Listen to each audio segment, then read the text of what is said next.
Pension system की शुरुआत British राज में हुई थी।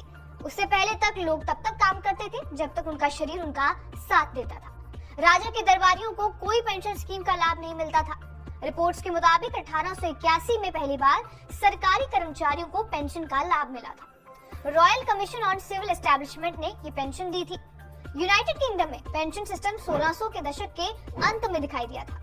यूके की सिविल सर्वेंट वेबसाइट के मुताबिक पहली सिविल सेवा पेंशन 1684 में दी गई थी। तब पोर्ट ऑफ लंदन का एक वरिष्ठ अधिकारी इतना बीमार हो गया था कि उसे नौकरी पर नहीं रखा जा सकता था और उसके उत्तराधिकारी को 80 यूरो के वेतन पर नियुक्त किया गया था। उसे इस शर्त पर नियुक्त किया गया था कि इसमें से 40 यूरो का भुगतान उस बीमार वरिष्ठ अधिकारी को किया जाएगा। बताया जाता है कि इस तरह पहली 50% पेंशन शुरू हुई। ये सिस्टम दूसरे क्षेत्र में पनपा।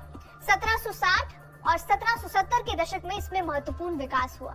एक बार 1847 में 200 वरिष्ठ कप्तानों की हालत ऐसी हो गई थी कि वो समुद्र में नहीं जा सकते थे। तब उन सबको प्रमोट करके रियर एडमिरल बना दिया गया और उन्हें पेंशन के रूप में आधे वेतन पर रखा गया। समय के साथ रॉयल कमीशन की रिपोर्ट आई और उन्होंने पेंशन पाने के लिए उम्र, सर्विस ईयर जैसे मानकों को निर्धारित किया।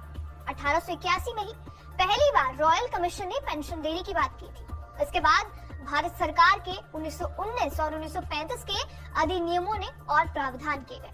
ब्रिटिश राज में कर्मचारियों को कितनी पेंशन मिलती थी, इसका अंदाजा 1924 की रॉयल कमीशन की रिपोर्ट से लगा सकते हैं। रिपोर्ट में ये कहा गया है कि पेंशन में नए प्रावधान भारतीय अधिकारियों के अनुरोध पर किए जा रहे हैं। भारतीय अधिकारियों को शिकायत ये है कि उनकी पेंशन पर्याप्त नहीं है। मिलने वाली पेंशन बच्चों की पढ़ाई की लागत और बढ़ती महंगाई को देखकर बदली जानी चाहिए।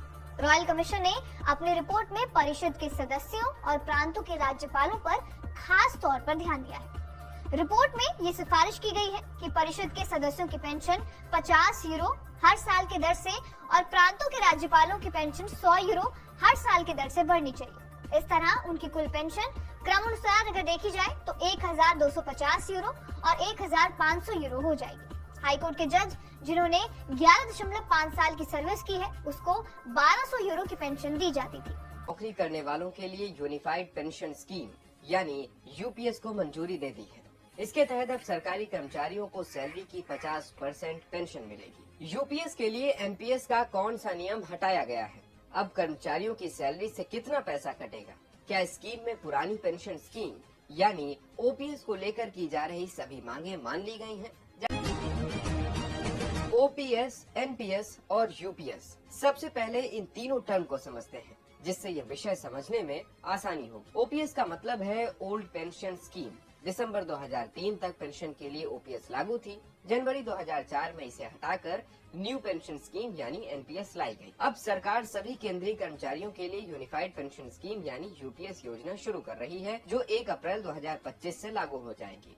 24 अगस्त को प्रेस कॉन्फ्रेंस कर केंद्रीय मंत्री अश्विनी वैष्णव और कैबिनेट सचिव टीवी सोमनाथन ने इसकी जानकारी दी। यूपीएस के तहत पेंशन पाने वालों के लिए क्या बड़ी बातें कही गयी, आइए जानते हैं। कर्मचारियों को उनके रिटायरमेंट से पहले आखिरी 12 महीने की बेसिक पे के औसत का 50% पेंशन दिया जाएगा। मान लीजिए रिटायरमेंट से पहले अगर किसी की औसत सैलरी 50,000 रूपए है तो उसे 25,000 पेंशन मिलेगी। सैलरी की 50% पेंशन उन्हें ही मिलेगी जिन्होंने कम से कम 25 साल नौकरी की हो। जिन्होंने कम से कम 10 साल नौकरी की है उन्हें कम से कम 10,000 रूपए पेंशन दी जाएगी। यहाँ पर उनकी बेसिक पे यानी सैलरी से कोई मतलब नहीं होगा।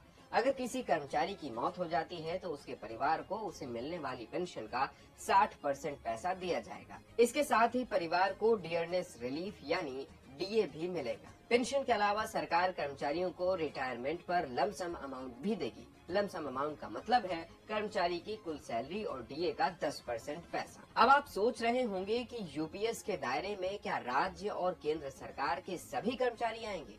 जवाब है नहीं। यूपीएस केंद्रीय कर्मचारियों के लिए है जिनकी संख्या 23 लाख है। राज्य चाहे तो इसे अपने यहाँ लागू कर सकते हैं। केंद्रीय कर्मचारियों के लिए भी इसे अपनाना जरूरी नहीं है। वे पुरानी एनपीएस स्कीम के तहत भी अपनी पेंशन लेते रह सकते हैं। अब एक सबसे कॉमन लेकिन जरूरी सवाल, जब ओपीएस को खत्म करके एनपीएस लाई गई थी तो फिर यूपीएस की जरूरत क्यों पड़ी? इसके लिए ओपीएस और एनपीएस के अंतर को समझिए।